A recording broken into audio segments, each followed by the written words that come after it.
Muscle loss sir నేను ఎప్పుడు అనుకునేదాన్ని పెద్దవాళ్ళకి ముఖ్యంగా డయాబెటిక్స్ కి వాళ్ళు ష్రింక్ అయిపోతూ పోతారు, ఏజ్ తో వచ్చేదే కదా అనుకున్నాను. ఇప్పుడు ఏంటి సార్ యంగ్స్టర్స్ కూడా చూస్తున్నారు ఇది? 25 సంవత్సరాలకే బ్యాక్ పెయిన్, 28కి ఫ్యాటీ లివర్, 30కి సర్వైకల్ ప్రాబ్లమ్స్, 32కి ప్రీ డయాబెటీస్, 34 వచ్చేటప్పుడు బీపీ. పెద్దవాళ్ళకి వచ్చే రోగాలన్నీ వస్తున్నాయి వీళ్ళకి.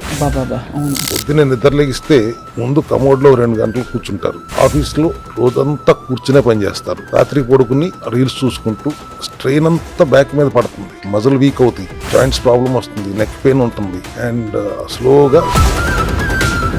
బట్ సార్ వచ్చినప్పుడు పీపుల్ డోంట్ నాకు ఇన్ఫ్లమేషన్ ఉందండి అని రారుగా, వాళ్ళు ఏదో ఒక మేనిఫెస్టేషన్ తో వస్తారు, నాకు ఊరికే జాయింట్స్ నొప్పి పెడుతున్నాయండి, బాగా కాళ్ళు వాచిపోతున్నాయండి, గట్ హెల్త్ సరిగ్గా లేదని. సో మీరు ప్రైమరీ అండ్ ఆల్సో సెకండరీ రెండు ట్రీట్ చేస్తారు. మోకాళ్ళ నొప్పి ఎందుకు వస్తుంది అనేది అర్థం చేసుకున్నది, దాని రూట్ కాజ్ ఏంటో అర్థం చేసుకుంటాం. అలాగే D3K2 హెల్త్ ఇమ్యూన్ మాడ్యులేషన్ లో చాలా బాగా హెల్ప్ చేస్తుంది, మజిల్ స్ట్రెంగ్త్ కి ఉపయోగపడుతుంది, మొబిలిటీ కంఫర్ట్ కోసం కూడా యూజ్ చేస్తాం. కాల్షియం ఉందనుకోండి, స్కెలిటల్ ఇంటిగ్రిటీకి బేస్ న్యూట్రియంట్ అది. ఈ Magni plus sir for example వేసుకున్న ఎన్ని రోజుల్లో కొంచెం డిఫరెన్స్ తెలుస్తుంది చూసే వాళ్ళకి? మెగ్నీషియం తో పాటు విటమిన్ సి ఉంటుంది. అవును, అది కొలాజన్ సింథసిస్ కి, ఆక్సిడేటివ్ స్ట్రెస్ రిడక్షన్ కి ఎసెన్షియల్ విటమిన్ న్యూట్రియంట్. ఈ నానో గోల్డ్ ఏం చేస్తుంది బాడీలో? ఇది గోల్డా? నిజమైన గోల్డే భస్మా కింద మార్చి దాన్ని లిక్విడ్ రూపంలోకి తీసుకొచ్చి 20 to 25 ppm particles per molecule, anti inflammatory, anti microbial, anti fungal, even wound వచ్చినప్పుడు కూడా we use this to spray. Kalonji ఎప్పుడు మీరు చాలా ఎక్కువగా మెన్షన్ చేసి చెప్తారు, అంటే ఆనియన్ సీడ్ ఆయిల్. సాగును తప్పితే దేన్నైనా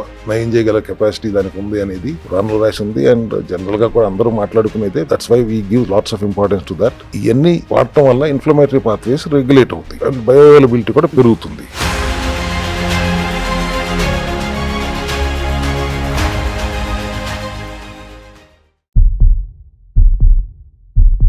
అందరికీ నమస్కారం, welcome to Suman TV and cell health సిరీస్కి స్వాగతం. మనం మన ఆరోగ్య పరిస్థితిని అసెస్ చేసుకోవాలంటే ముందు రూట్ కాజ్లో ఏం జరుగుతుంది, అంటే రూట్ లెవెల్లో ఏం జరుగుతుందో తెలుసుకోవడం, తినకూడనివి, వద్దనుకున్నవి, అక్కర్లేనివి ఎలిమినేట్ చేయడం, ఆ తర్వాత యాడ్ చేయవలసిన విషయాలన్నీ కూడా సప్లిమెంట్స్ అండ్ లైఫ్ స్టైల్ రూపంలో యాడ్ చేయడం. ఇదే కదా సెల్ హెల్త్ విధానం. ఎన్నో ఎపిసోడ్స్లో చాలా విషయాలు తెలుసుకుంటూ వచ్చాం, ఒక్కొక్క డిసీజ్ గురించి. అన్నిటికీ మూల కారణం ఒకటే, ఆ రూట్ కాజ్ని అడ్రస్ చేయడమే సెల్ హెల్త్ విధానం. సో ఇవాళ ఒక చాలా యునిక్ విషయం మాట్లాడబోతున్నాం. మసిల్ లాస్ చాలామంది యంగ్స్టర్స్లో కూడా చూస్తున్నాం. మామూలుగా డయాబెటిక్స్లో ఎక్కువ చూసే కండరాలు కరిగిపోవడం అనే విషయాన్ని ఇవాళ యంగ్స్టర్స్కి ఎందుకు వస్తుంది తెలుసుకునే ప్రయత్నం చేద్దాం. ఎలా కరెక్ట్ చేస్తారు సెల్ హెల్త్ విధానాలు? మనతో పాటు we have with us the founder of cell health clinics, doctor Chinta Ravikumar garu. Sir welcome to Suman TV. Sir hello అమ్మా. Hello sir. సో ఈ మసిల్ లాస్ సార్ నేను ఎప్పుడు అనుకునేదాన్ని పెద్దవాళ్ళకి ముఖ్యంగా డయాబెటిక్స్కి వాళ్ళు ష్రింక్ అయిపోతూ పోతారు, ఏజ్తో వచ్చేదే కదా అనుకున్నాను. ఇప్పుడు ఏంటి సార్ యంగ్స్టర్స్ కూడా చూస్తున్నారు ఇది? మీరు అన్నట్టు ఒకప్పుడు డీజనరేటివ్ డిజార్డర్ అంటే మన మైండ్లో ఇమీడియట్ గా గుర్తొచ్చేది పెద్దవాళ్ళు, వయసు పైబడిన వాళ్ళు గుర్తొస్తారు. అంటే మన తాతగారు, నాయనమ్మో, లేకపోతే ఎవరో జుట్టు తెల్లబడిపోయి చేత్తో కర్ర పట్టుకుని నడు నొప్పితో నడవలేక నడుస్తున్న ఇమేజ్ ఒకటి గుర్తొస్తుంది. బట్ ఇవాళ సిచ్యువేషన్ పూర్తిగా మారిపోయింది. 25 సంవత్సరాలకే బ్యాక్ పెయిన్, 28కి ఫ్యాటీ లివర్, 30కి సర్వైకల్ ప్రాబ్లమ్స్, మెడ నొప్పులు, 32కి ప్రీ డయాబెటీస్, 34 వచ్చేటప్పుడు బీపీ. పెద్దవాళ్ళకి వచ్చే రోగాలన్నీ వస్తున్నాయి వీళ్ళకి. 30 నుంచి 40 దాటిలోపు కనీసం 10 రకాల మెడిసిన్స్ వాడుతున్నారు, అంతకంటే ఎక్కువ రోగాలతో బ్రతుకుతున్నారు. వై ముందు వై అంటే వాట్ ఈజ్ స్టాటిస్టిక్స్ ఏం చెప్తున్నాయి? యంగ్ అడల్ట్స్ లో క్రానిక్ ఇష్యూస్ ఎక్కువగా పెరుగుతున్నాయి. 18 to 34 మధ్యలో అట్లీస్ట్ సగం మందికి పైగా ఒక్కటన్నా క్రానిక్ ఇన్ఫ్లమేషన్ లేకుండా ఉండట్లేదు. అది ఒబేసిటీయా, కొలెస్ట్రాలా, స్ట్రెస్సా, హెయిర్ ఫాలా, హార్మోనల్ ఇంబ్యాలెన్సా, షుగర్ స్పైక్సా, అన్నీ పెరుగుతూ పోతున్నాయి. గ్లోబల్గా చూస్తే back pain, neck pain, joint problems అనేవి లక్షల్లో కాదు బిలియన్స్ ఆఫ్ పీపుల్ని ఎఫెక్ట్ చేస్తున్నాయి. ఇలా ఎందుకు జరుగుతుంది అని అడిగితే, what is cervical degenerative disorder? ఏదైనా ఒక బాడీలో ఒక పార్ట్ స్లోగా వేర్ అండ్ టేర్ అవ్వడం, సెల్ డ్యామేజ్ అవ్వడం, రిపేర్ మెకానిజం వీక్ అవ్వడం, ఫంక్షన్ స్లోగా తగ్గిపోవడం. ఇలా జరగాలంటే మనం ఎంత అబ్యూస్ చేస్తే జరుగుతుంది యంగ్స్టర్స్లో? ఒకటి life style. Sitting is your new smoking అని డాక్టర్లు చెప్తున్నారు. పొద్దున్నే నిద్రలేగిస్తే ముందు కమోడ్లో 2 గంటలు కూర్చుంటారు, తర్వాత ఆఫీస్కి వెళ్ళాలంటే బైకో, కారో, బస్సో, ట్రైనో కూర్చునే వెళ్తారు. ఆఫీస్లో రోజంతా కూర్చునే పని చేస్తారు. కరెక్ట్. మళ్ళీ సాయంత్రం ఇంటికి వచ్చిన తర్వాత కోచ్లో చతికిలు పడతారు, రాత్రి పడుకుని రీల్స్ చూసుకుంటూ పడుకుంటారు. ఇలా కంటిన్యూస్గా మీరు సిట్టింగ్ పోస్చర్లో, అందులోనూ పోస్చర్ కరెక్షన్ లేకుండా ఉండటం వల్ల స్ట్రెయిన్ అంతా బ్యాక్ మీద పడుతుంది, కరెక్ట్. మజిల్ వీక్ అవుతాయి, జాయింట్స్ ప్రాబ్లం వస్తుంది, నెక్ పెయిన్ ఉంటుంది, అండ్ స్లోగా లోవర్ బ్యాక్ పెయిన్ స్టార్ట్ అయిపోతుంది. Correct. So that is one major issue which has to be understood by the youngsters. రెండు ఫుడ్ హ్యాబిట్స్ మనం ఎప్పుడూ మాట్లాడుకునేది. పాత రోజుల్లో మన గ్రాండ్ ఫాదర్ జనరేషన్లో simple but rich and nutritious food ఉండేది. ఏమి కెమికల్స్ వాడేవారు కాదు, ఫెర్టిలైజర్స్ వాడేవారు కాదు, సాయిల్లో మినరల్స్ రిచ్గా ఉండేవి, ఆర్గానిక్గా ప్యూర్ ఫుడ్. అన్నం తిన్నా, పప్పు తిన్నా, కూరగాయలు తిన్నా, పండ్లు తిన్నా. ఆఖరికి సాయంత్రం ఇంట్లో వండుకున్న స్నాక్స్, పప్పు ఉండలు తింటారా, సున్నుండలు తింటారా, జంతికలు తింటారా, ఇవే తింటూ హాయిగా హెల్దీగా బ్రతికారు. బట్ ఇవాళ జనరేషన్లో మనం తింటున్న ఫుడ్ ఏంటనేది ఒకసారి అందరూ ఆలోచించాలి. Processed food, packaged food, sugary drinks, ఇవే కదా ఎక్కువ భాగం తింటుంది. అండ్ దొరుకుతున్న వెజిటబుల్స్ కూడా ఎంతవరకు ఆర్గానిక్గా దొరుకుతున్నాయి, సో ఇంట్లో చేసుకుంది కూడా ఎంతవరకు హెల్దీగా ఉంటుంది. ఎటు చూసినా వీఆర్ ఈటింగ్ జంక్. కంటిన్యూస్గా ఇట్లా మీరు అబ్యూస్ చేస్తూ ఇదే రకమైన తిండి తింటూ వెళ్తే, రిఫైన్డ్ ఆయిల్తో నిండున్న ఫుడ్ తింటూ వెళ్తే ఇన్ఫ్లమేషన్ పెరుగుతుంది.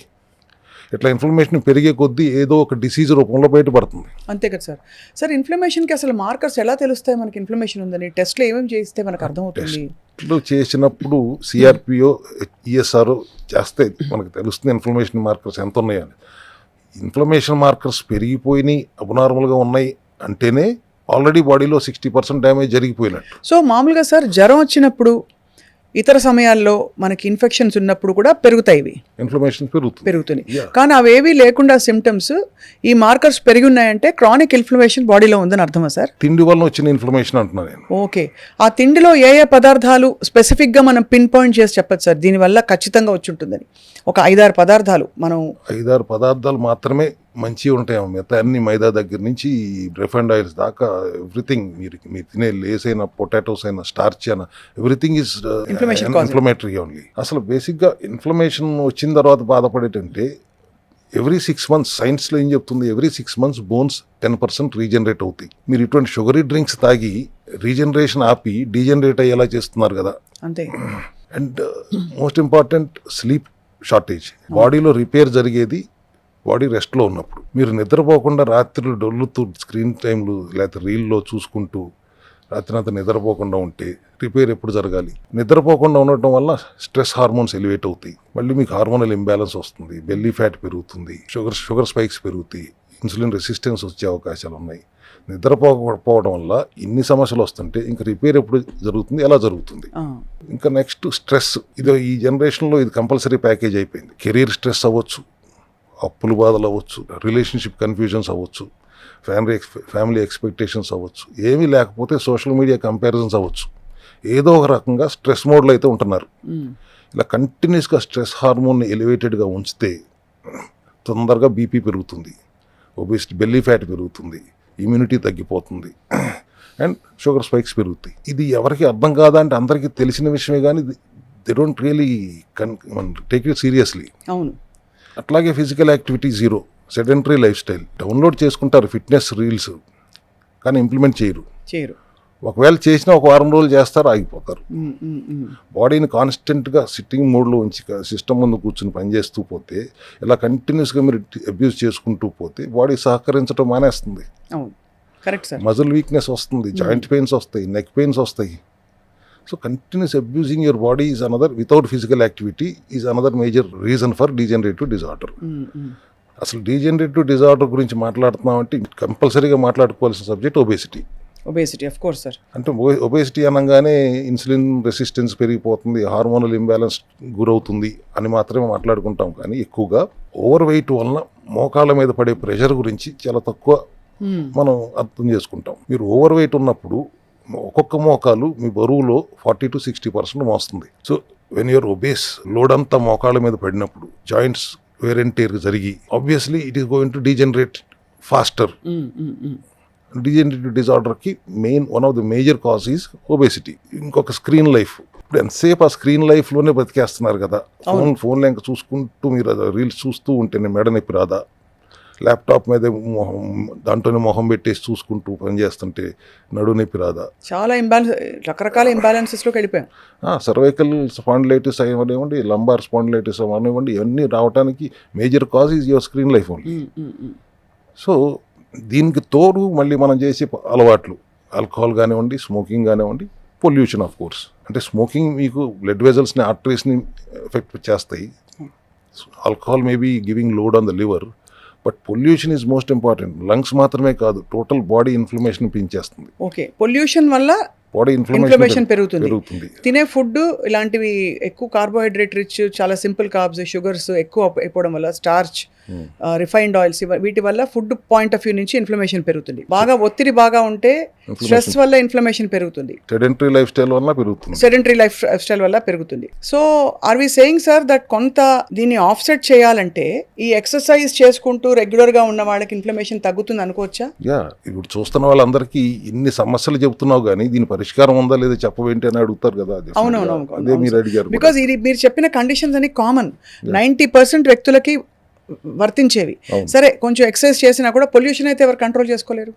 ఫుడ్ కూడా అందరూ ప్రతిరోజు ఎగ్జాటిక్ ఫుడ్ లేకపోతే చాలా డిఫరెంట్గా తినాలని మనకి అలా అనాదిగా అలవాటు అయిపోయింది. వైట్ రైస్, కందిపొడి, నెయ్యి, నూనె, ఆవకాయ, రిఫైన్డ్ ఆయిల్, వేపుళ్ళు అన్నీ అలవాటు కదా సార్. ఇంకా మీరు ఇంతవరకు మాట్లాడుతున్నారు చిప్స్, జంక్ ఫుడ్, బర్గర్లు, పిస్తాయి, అది ఇంకొక ప్రపంచం. అది కూడా ఒక అలవాటు కింద మార్చేసుకున్నాం. మిడ్ నైట్ బిర్యానీలు ఇవన్నీ అదంతా.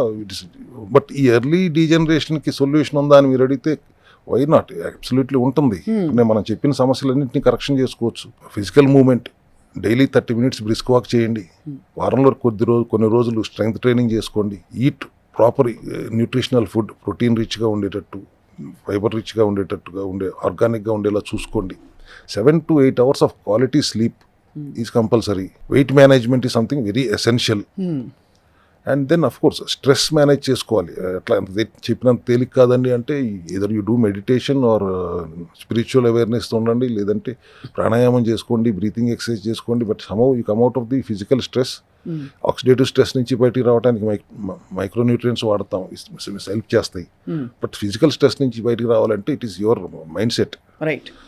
ఇవన్నీ దీంతో పాటు పాస్చర్ కరెక్షన్. ఎక్కువసేపు రోజంతా కూర్చుని పనిచేసేవాళ్ళు మధ్యలో ఒక బ్రేక్ తీసుకుని 5 minutes వాక్ చేయండి, so that you can reset your body అని నేను అంటాను. But what we do at cell health for this issue, ఈ ఇష్యూ మీద మన సెల్ హెల్త్లో మా విధానం ఏంటి? ఎందుకంటే సార్ అన్నీ విన్నాం కానీ ఇన్ఫ్లమేషన్ బాడీలోంచి ఎలా తీస్తారు, ఎన్ని రోజుల్లో తగ్గుముఖం పడుతుంది? ఇప్పుడు HSCRP ఉందండి సార్, ఎంతో నంబర్ పెడతారు వాళ్ళు, 27, 18, 20 ఎక్కువ, ఏదో 1 లోపల ఉండాలంటారు. అది అంత నంబర్స్ వచ్చినప్పుడు దాన్ని రివర్స్ చేయడం ఎలా అని ఎప్పుడు నాకు అర్థం కాలేదు. ఎలా చేస్తారని? యా, ఎలా చేయాలి అంటే what we believe in cell health is addressing the cellular dysfunction is the need of the hour rather than localized pain management. అంతే కదా. ఈ ప్రొసీజర్లో first priority proper nutrition, then weight management and micronutrients deficiency correction. ఎందుకంటే any cellular tissue repair జరగాలంటే from cartilage to bone to muscle cellular లెవెల్లోనే జరుగుతుంది. పైపెచ్చు when your excess weight ఉన్నప్పుడు జాయింట్స్ మీద క్రానిక్ మెకానికల్ స్ట్రెస్ క్రియేట్ అవుతుంది, inflammation అందుకే పెరుగుతుంది, అండ్ డీజనరేషన్ స్పీడ్ అవుతుంది. We have to ensure weight optimization is చాలా ఇంపార్టెంట్. అలాగే D3K2 హెల్త్ ఇమ్యూన్ మాడ్యులేషన్లో చాలా బాగా హెల్ప్ చేస్తుంది, మజిల్ స్ట్రెంగ్త్కి ఉపయోగపడుతుంది, మొబిలిటీ కంఫర్ట్ కోసం కూడా యూజ్ చేస్తాం. సేమ్ వే కాల్షియం ఉందనుకోండి, స్కెలిటల్ ఇంటిగ్రిటీకి బేస్ న్యూట్రియంట్ అది. At the same time magnesium ఇప్పుడు యూనివర్సలీ మైటోకాండ్రియా ఎనర్జీ ప్రొడక్షన్కి, మజిల్ రిలాక్సేషన్కి, నర్వ్ సిగ్నలింగ్లో కూడా కీ రోల్ ప్లే చేస్తుంది. ఈ Magni plus sir for example వేసుకున్న ఎన్ని రోజుల్లో కొంచెం డిఫరెన్స్ తెలుస్తుంది చూసే వాళ్ళకి, లేకపోతే వేసుకుంటున్న వాళ్ళకి? ఒక్కటే మీరు అది మనకు you have to give a disclaimer. Magni plus అనగానే మ్యాగ్నీ ప్లస్ ఒకటి వేసుకుంటే చాలు అని అనుకుంటున్నారు చాలా మంది. మమ్మల్ని కూడా అదే అడిగాడు, ఒక్క మందు వేసుకుంటే సరిపోదు, లైఫ్ స్టైల్ మార్చుకోకపోతే ఇది పనిచేయదు. వీఆర్ 1 by 1 చెప్పుకుంటూ వస్తున్నప్పుడు మీరు పొరపాటున అది అన్నప్పుడు అందులోనూ ఇలాంటి వాళ్ళు ఎత్తినప్పుడు so just need to give that correction. That is one micronutrient which is part of the whole program. మెగ్నీషియంతో పాటు విటమిన్ సి ఉంటుంది. అవును, అది కొలాజన్ సింథసిస్కి, ఆక్సిడేటివ్ స్ట్రెస్ రిడక్షన్కి essential vitamin nutrient. Foundation correction జరిగిపోయిన తర్వాత సెల్ హెల్త్ క్లినిక్లో we go to evidence based support supportive nutraceutical స్ట్రాటజీని ప్రిఫర్ చేస్తాం.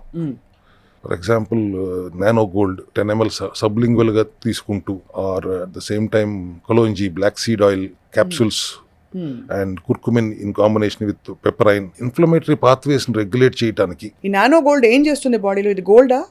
గోల్డే, నిజమైన గోల్డ్. నిజమైన గోల్డే భస్మా కింద మార్చి దాన్ని లిక్విడ్ రూపంలోకి తీసుకొచ్చి 20 to 25 ppm particles per molecule. ఆయుర్వేదంలో కూడా ఉంది కదా సార్, గోల్డ్ భస్మా తీసి కలిపి చంటి పిల్లలు కూడా పెట్టే ఒక కార్యక్రమం ఉండేది.